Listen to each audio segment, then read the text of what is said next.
Halo semuanya, perkenalkan nama aku Sadomera dari 3C Jurnalistik. Di sini aku bakal ngejelasin teori agenda setting secara singkat untuk mata kuliah komunikasi massa. Jadi setiap kali melihat sebuah berita, apakah kalian pernah mengamati nih, kenapa dalam sebuah berita hanya fokus pada satu sudut pandang saja? Pernah nggak sih kamu sadar kenapa topik yang rame di media tiba-tiba juga jadi topik obrolan kita sehari-hari? Nah, disitulah teori agenda setting ini bekerja. Teori ini bilang media itu nggak bilang kamu harus mikir apa, tapi mereka bisa ngebentuk apa yang kamu anggap penting.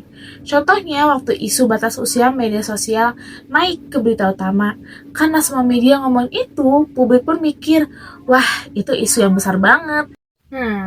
Padahal bisa aja ada isu lain yang sama pentingnya, tapi karena nggak diberitain, kita jadi ngerasa itu bukan prioritas.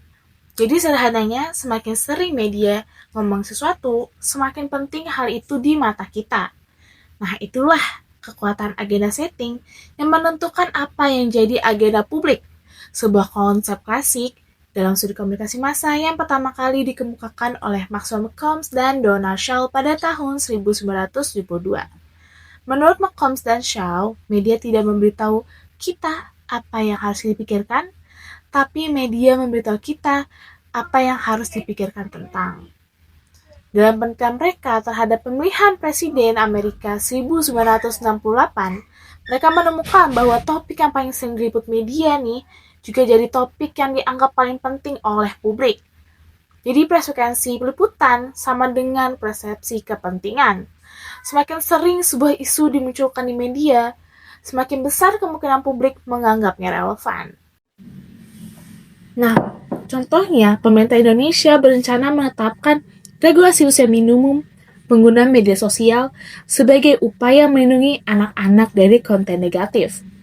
Perhatian publik dan media difokuskan pada perlindungan anak di digital, keamanan data, dan regulasi platform global.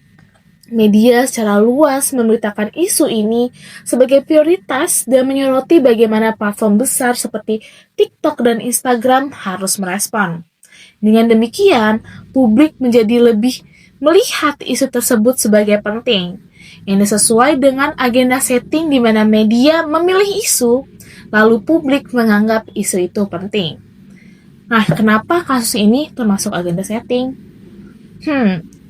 Karena media secara masif menyorot isu regulasi usia, pengguna media sosial, dan perlindungan anak, yaitu termasuk ke dalam agenda media. Karena sorotan tersebut, masyarakat mulai menganggap perlindungan anak di media sosial sebagai isu nasional yang mendesak. Nah, itu kan udah jadi agenda publik. Sementara itu, regulasi pemerintah kemudian ikut masuk ke dalam agenda kebijakan. Berarti ini masuk ke dalam agenda kebijakan. Jadi, agenda setting mengajarkan kita satu hal penting nih teman-teman, yaitu isu yang kita anggap penting seringkali adalah hasil dari seleksi media. Jadi kita sebagai pembaca, sebagai pengkonsumsi hal-hal di media sekarang ini, sebagai digital native, kita harus bisa memilah-memilih apa yang kita baca. Terima kasih, sekian dari saya. Maaf jika ada kesalahan. Dadah. Assalamualaikum.